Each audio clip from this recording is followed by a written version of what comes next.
This conference will now be recorded. Thank you. And then next we are going to see about a subquery.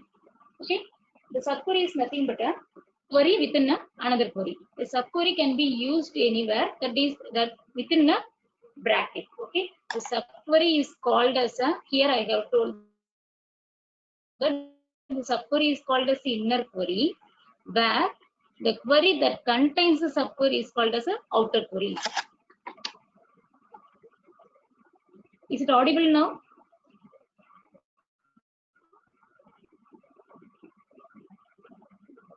Yeah. Manonmani ma'am told that it is not audible. Is it Yes, audible madam. now? Yeah, thank you. Thank you. A subquery is called as an inner query, where the query that contains the subquery is the outer query. For example, I am having a query 1.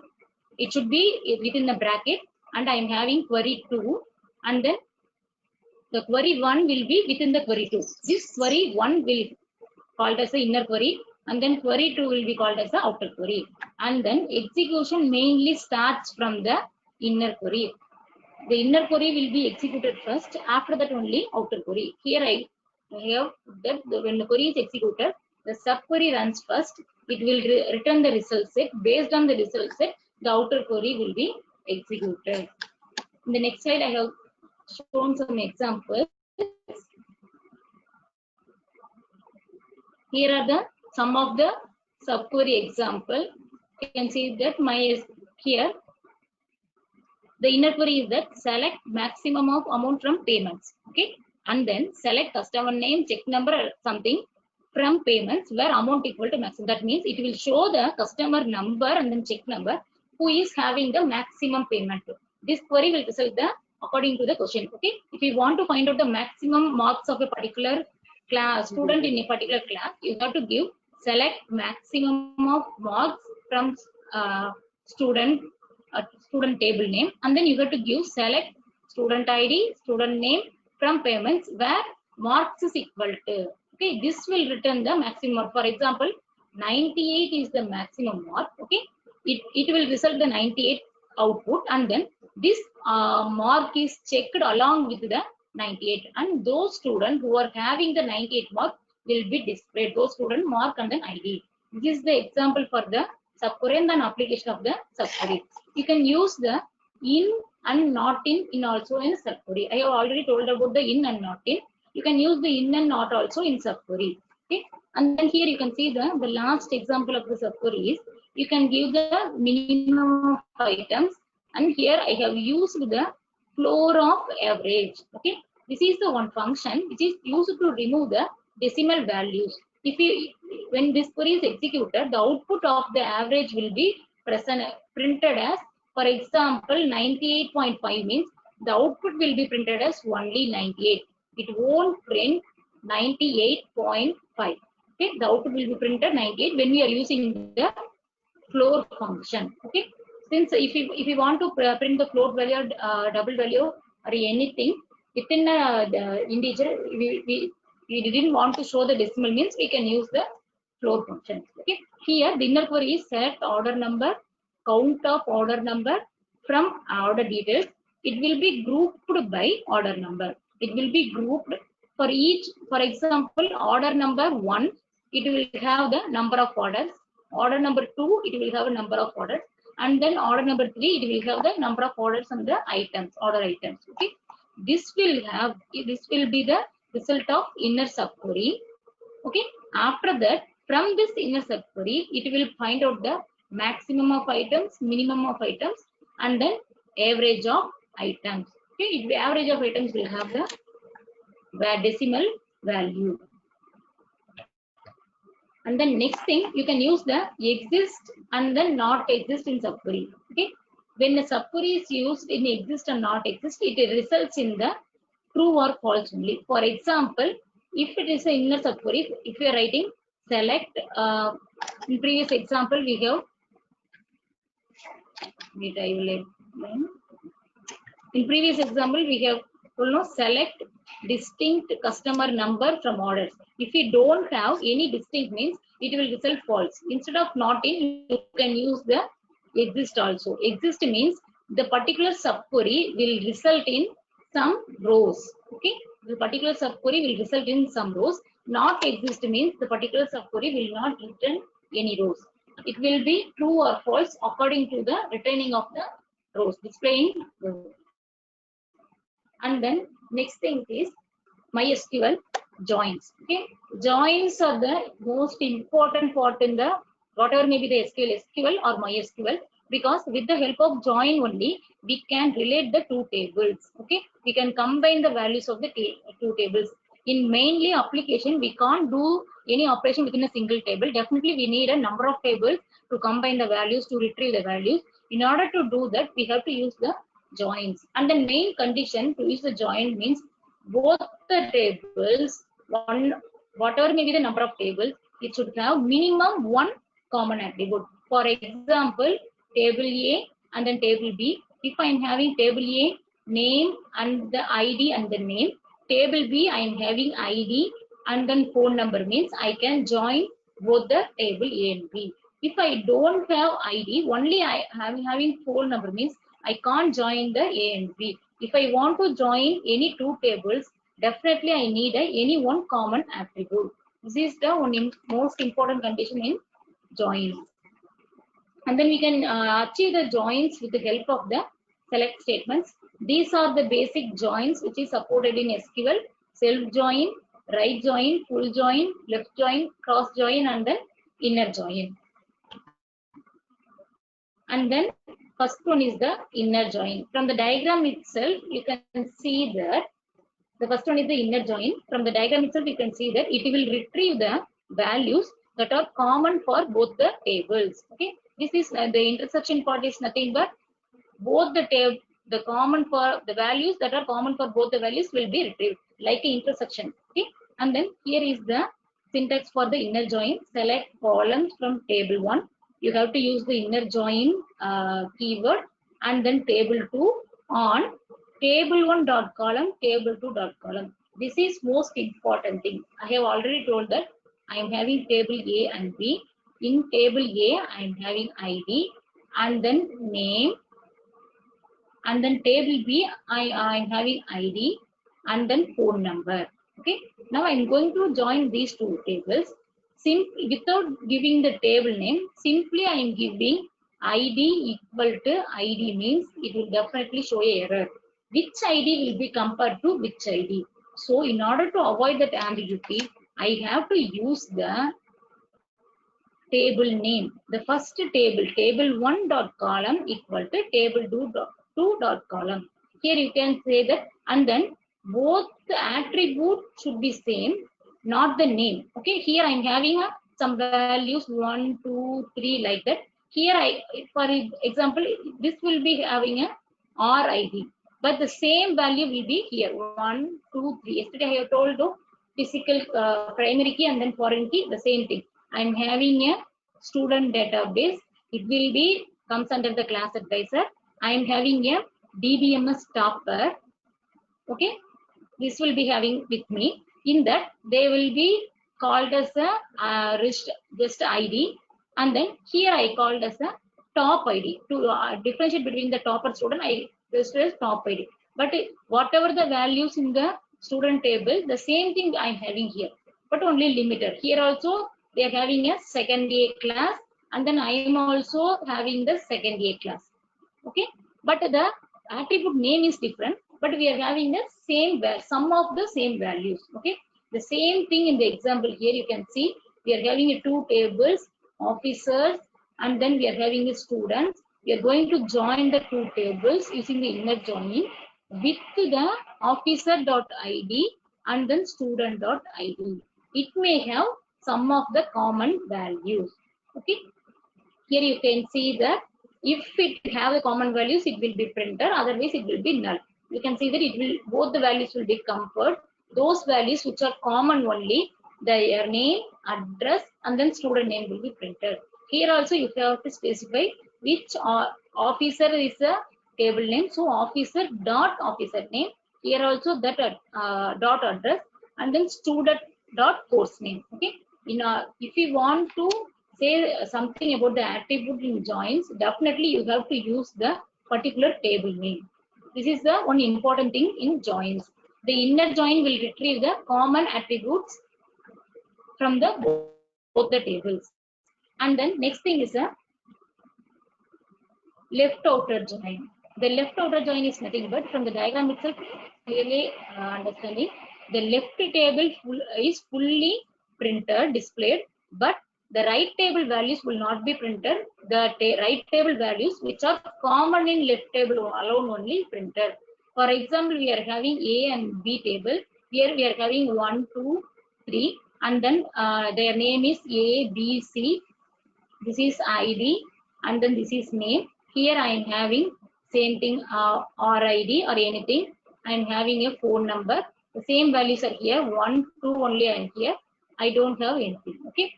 The output of the left outer join is, it will print 1A particular phone number, and then 2B particular phone number, and then 3C. It won't have the phone number, so it will print null. It will print as a null. If the particular row does not have the attribute value, it will print null. It combine all the attributes. It will have a ID, and then name, and then phone number. Okay. We are having a only common attributes that will be printed. The left outer join is nothing but the left table values fully printed, and from the right table it will have the common values only. For example, if you are having a 4 phone number, it won't be printed in the output. Definitely it won't be printed, because if it is not present in the right table, this is not a common value also. This is the example of the left table, left outer join.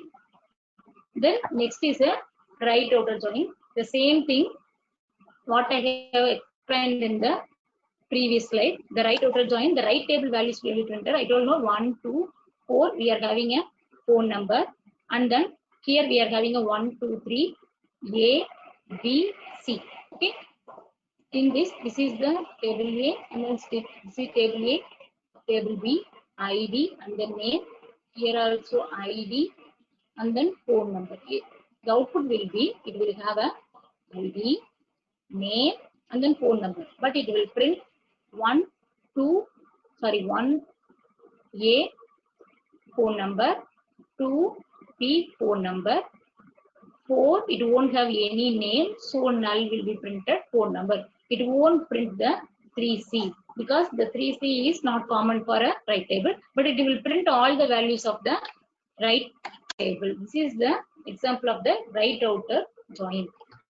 Next we are having a cross join. The cross join is mainly the cross join is not used in practical, but we are having a cross join. The cross join is used to combine all possible values, and it's work like a matrix. For example, it will have a first it will, I will show 1A and then 2B. Here also I am having 1 phone number, some numbers, and then 2 some numbers. Here also I am having 3C. Okay, this is ID, and then this is phone number. Again this is ID, and then this is name. If you are making a cross join, the output will be 1A phone number, 1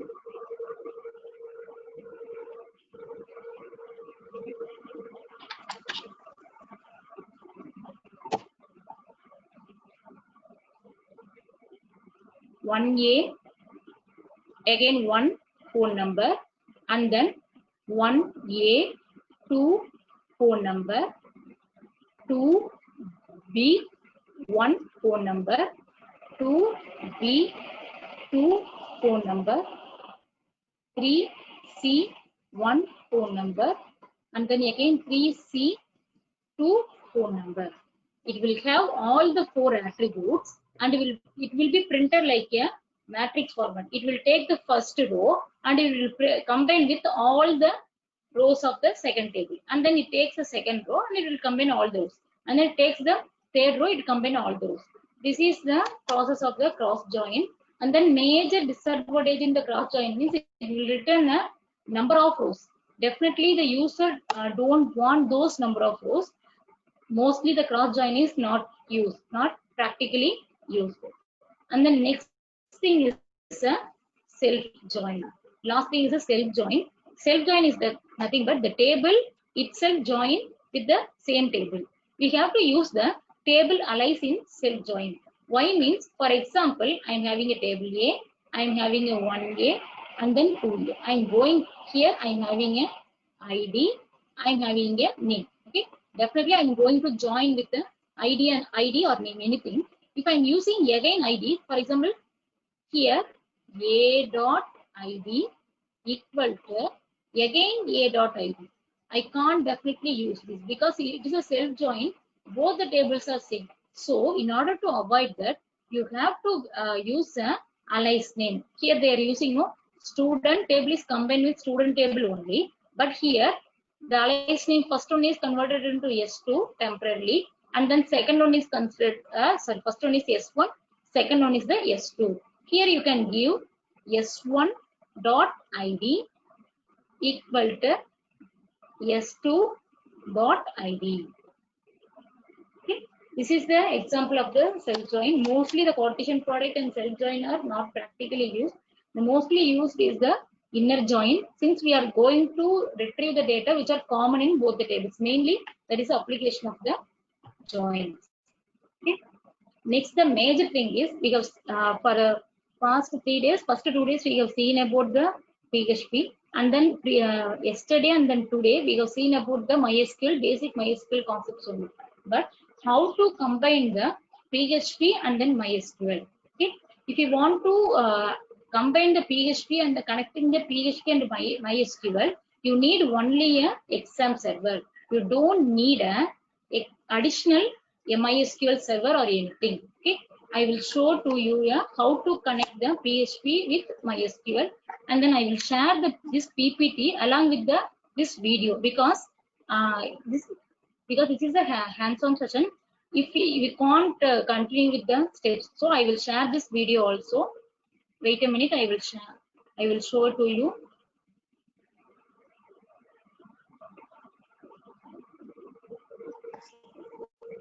Yeah, the first thing.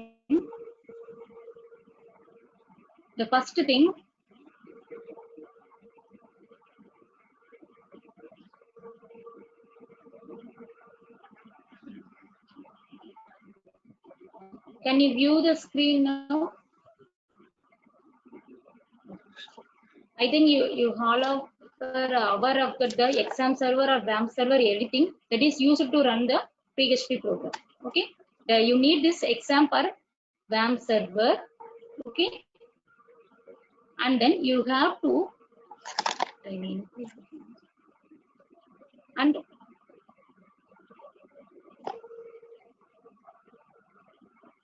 you have to start the Apache and then start the MySQL. Start the Apache and then MySQL server. Okay, when you are starting that, you are having a admin.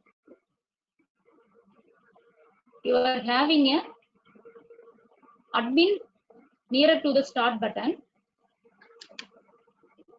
You have to click that admin nearer to the MySQL. You have to click that admin nearer to the MySQL. You have to click that admin nearer to the MySQL. When you are clicking the admin, it will be opened in browser page.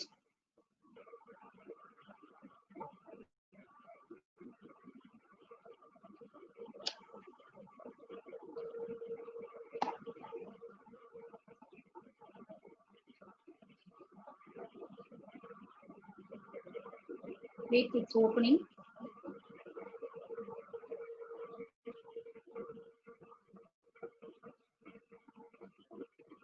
Yeah, can you see the screen? When after I am clicking the admin, it is opened in the local host. You can see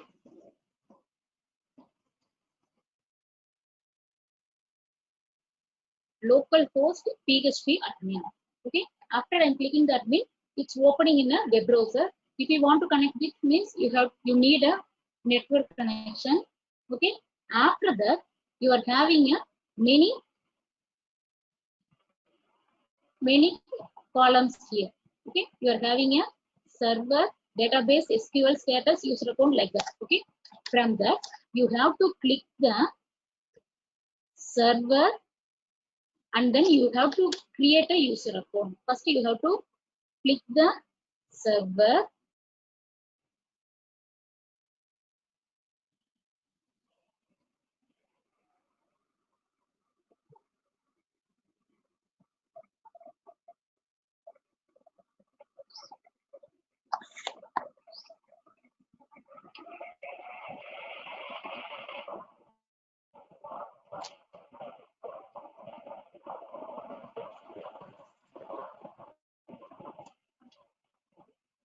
after clicking the server you have to go with the user accounts.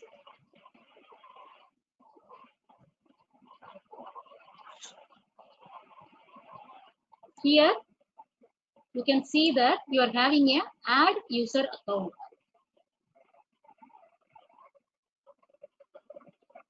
You are having a add user account. You have to click that add user account.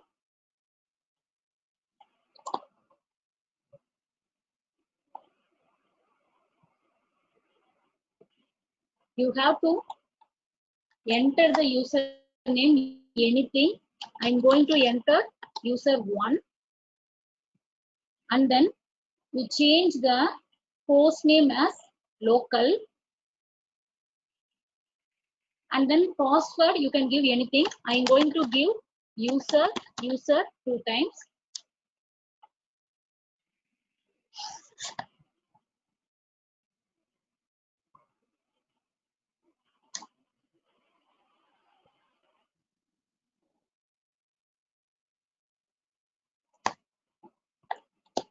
After giving that,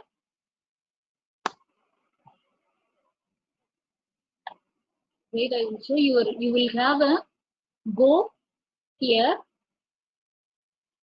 I will enlarge the screen.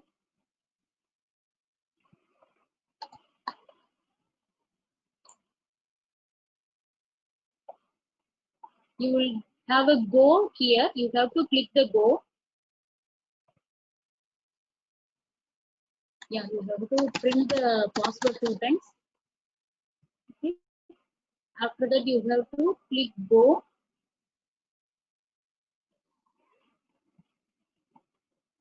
The new user will be added. It will be showing the new user there is added. Okay. After that, again you have to click the server user accounts. Our user 1 is added. In the user 1, you have to click the edit privileges, and then you have to give check all function. Okay. After giving check all function, you again click the go. So the new user is created for the MySQL server. That's all about the creating the user. Okay. Next, you are going to create a database. You are going to create a database with the help of the PHP code. I have already created. I will show the code to you.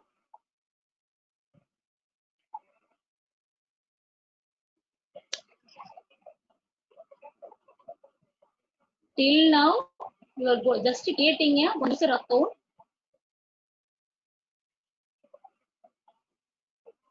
Now we are going to create a database with the help of the PHP code. Here you can see that this is the syntax. The screen is loading way. This is the syntax to create a database. Before creating a database, we have to ensure whether the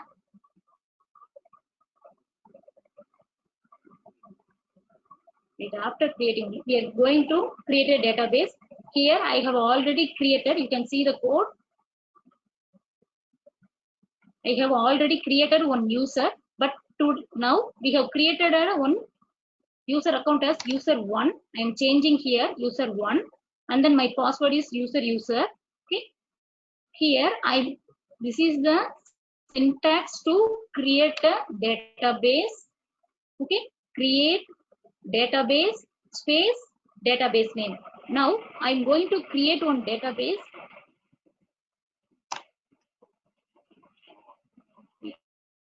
We can give at STUD. We are going to create a one database STUD. I have given. I am saving this file. I am going to run this file in PHP. That is a local host / create database.php. What's the name? Create underscore database. Create underscore database.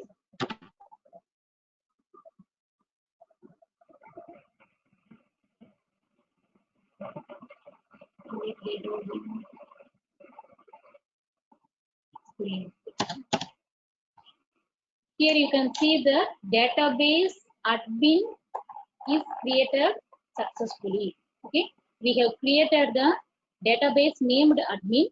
Okay, we can see whether the database is stored in user1 account or not. Again, I am going here. Okay, I am checking.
It's loading late. Okay, here it's loading late. Here we have the database admin. Here we are having the database admin.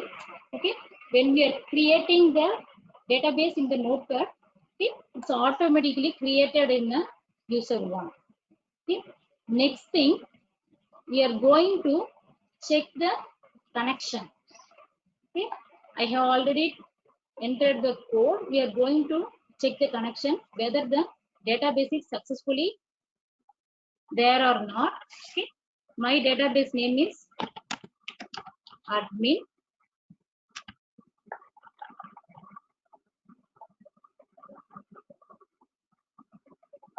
Here I am changing the database schema name. I am going to check whether my database is connected successfully or not. My username is user1, and then my schema name is admin. That is the database name. I am going to check with the help of the PHP db underscore connection.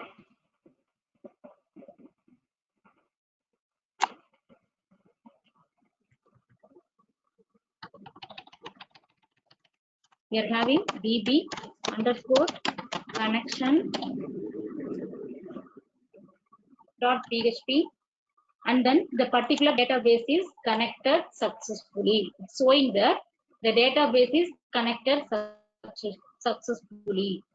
This is the coding for that. We are having a user1 account my database is admin, and then the particular user one and the database is connected successfully. Okay, till now we have created a database, and then we have establishing a connection with the database. Next thing, we are going to create a table. I am having the table coding also. Here we are having a user one. I have to change the account as a user one, and then in admin database I'm going to create a table. I'm changing that admin, and then I'm going to create a table. Here I'm having the command create table, and then ID not null. Okay, I'm having last name, first name, varchar, roll number, city, and then etc. Okay, this is the my table. Okay, you can give any number of attributes here. Now I am saving that. I'm going to run this.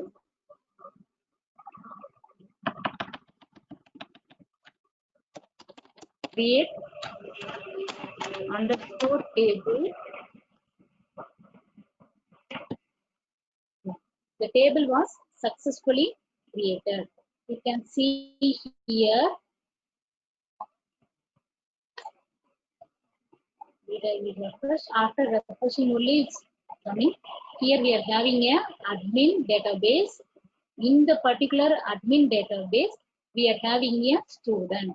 Just we are doing a coding in the PHP, and then when we are executing the PHP file, that will be connected with the MySQL server, and then my student database is there.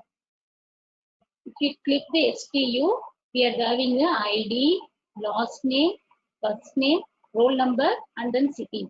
These are the columns which I have created in the notepad. You can see here in create, I am having a ID. After that, I am having a last name.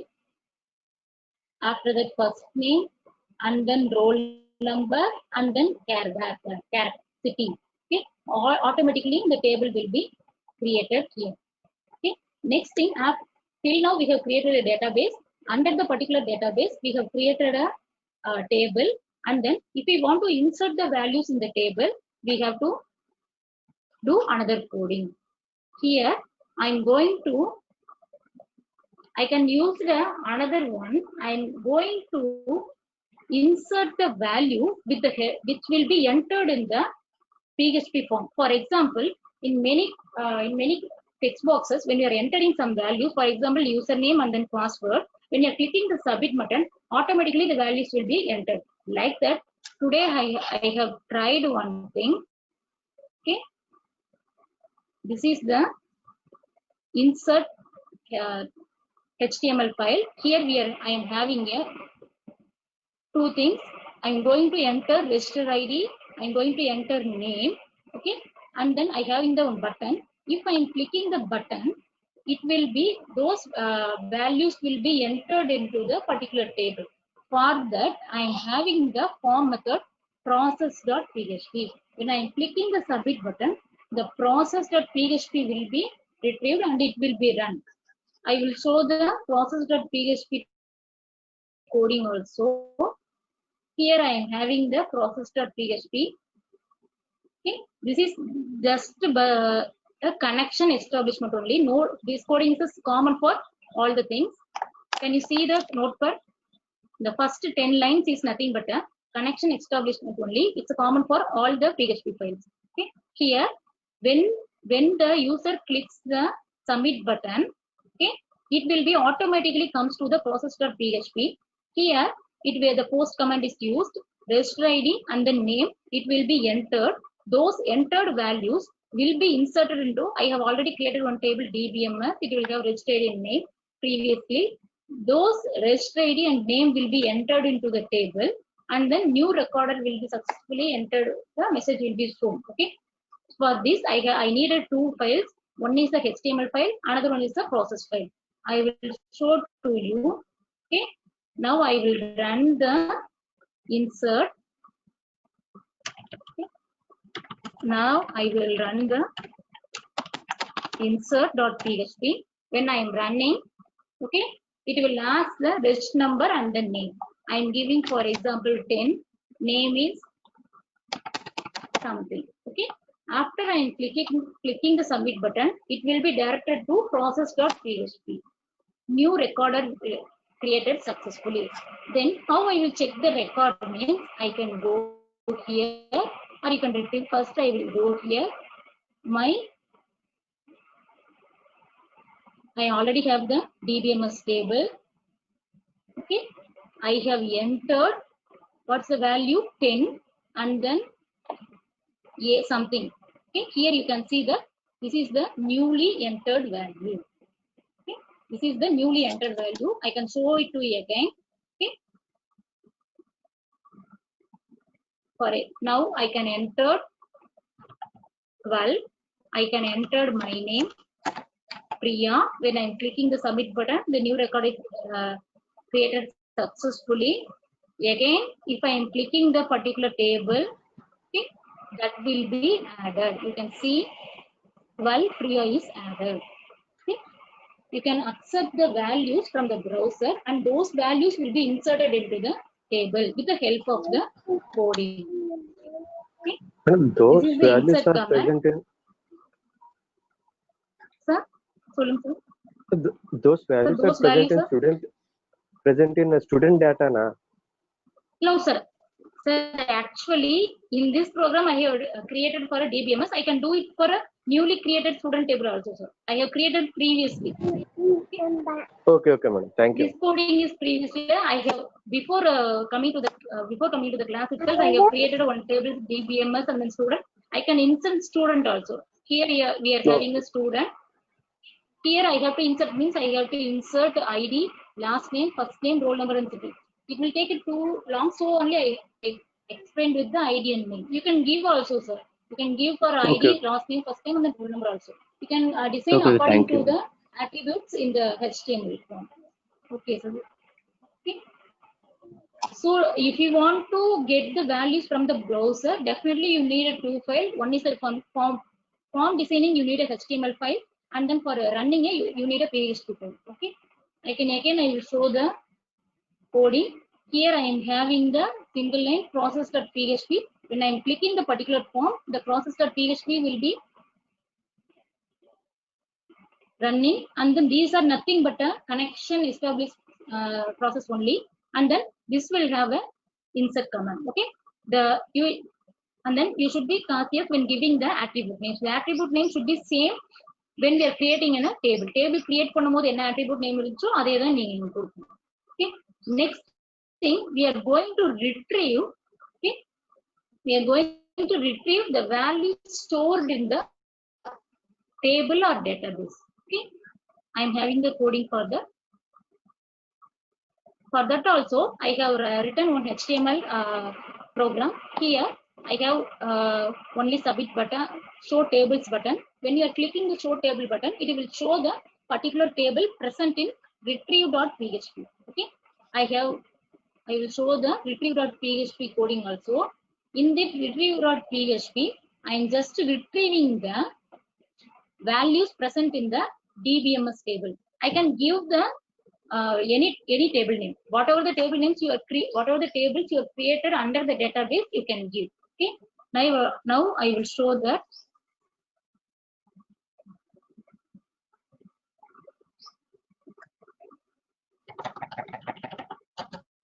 The retrieve. Yeah.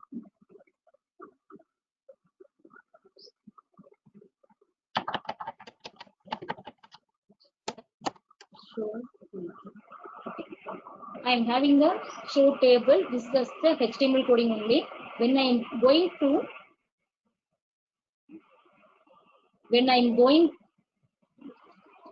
to click the show table, it will go to retrieve.php. Okay, just I am clicking show table. It will show the values present in the DBMS table. I have added 10 some name, and then I have added 12 pre also. No, those value will be retrieved. Okay, and then while giving, you have to give the user. Previously, I have created one username as user. Now I have created a user one. You can give the user one also. Now we have created a stdud one table name. No, admin is our database name, newly created database name. And then here we are having a table stud. Okay. In this table, till now we didn't insert any values. So it will show a empty table only. Wait, I will show to you. When I am clicking show table, it shows minimum number of rows. That is nothing but it won't have any values. Till now we didn't enter any values in the student table. That is under the admin database. That admin database is under the user one. Okay. Today I have created previously I have created a user table, user account, and in that user account I have created a student database, and then in the student database I have created a DBMS. These are all previously created account, database, and table. In that class, lively I have created a user on table, and that user on table I have created an admin database. In the admin database I have created a stud table. Okay. In the stud table I didn't enter any values. I can insert the values also. Okay. In the process.php, I can insert the values. Instead of lecture ID and the name, I have to give the ID, last name, first name, city, and then roll number. Those are the attributes when we are giving in a create function. Okay. Or otherwise, we have to change the create function with the minimum number of attributes. Okay. Can you understand the hands-on session for connecting the PHP with MySQL? Or otherwise, I have to tell shortly from the first. Connecting the PHP with MySQL. Is there any queries?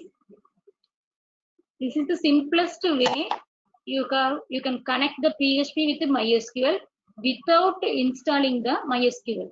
If you want to install the MySQL software, definitely you need a .NET framework. Okay, here you don't need any MySQL software. You can create a n number of databases and tables in the PHP MyAdmin itself. It will have a more space. You can create a n number of database and tables itself. Here itself you can do. Till now we have seen about the creating a database, creating a table, and then inserting a values in the table, and then retrieving the values from the table. Is there any doubts, sir?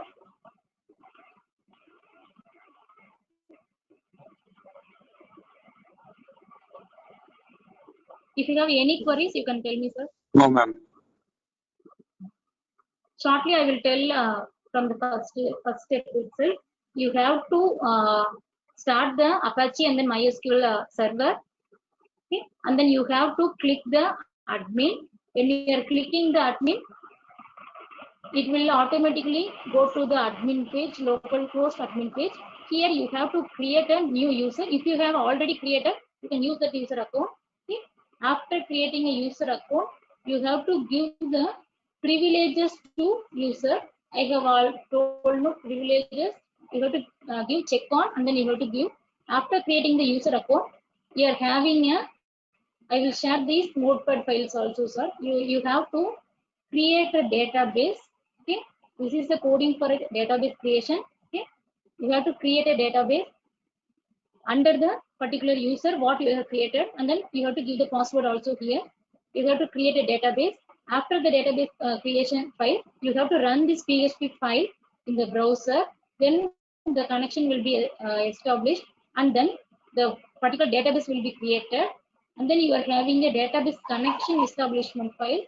When you are running this, it can show that the connection is established or not. Okay. After that, you can create a table for a particular database. Under the database, you can create a table.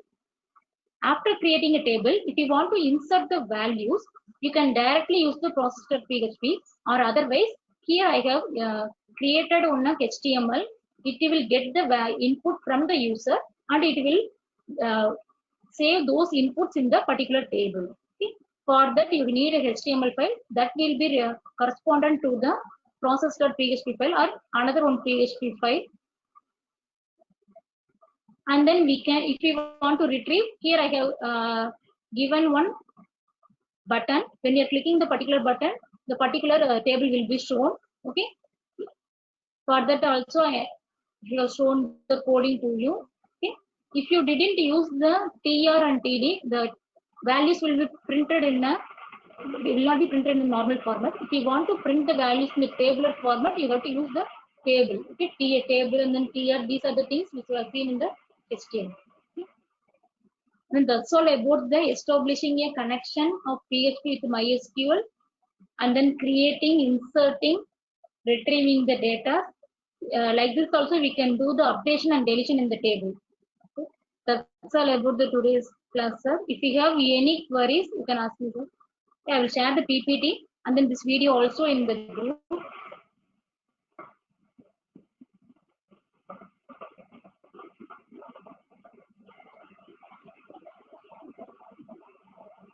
Since I have to cover many things within a one hour, yesterday also, today also, I am going in a fast manner, because if I take in a slow manner means I can't cover everything, sir. So only I am going in a fast. See, if you have any doubts, you can ask me, or otherwise we will wind up this session.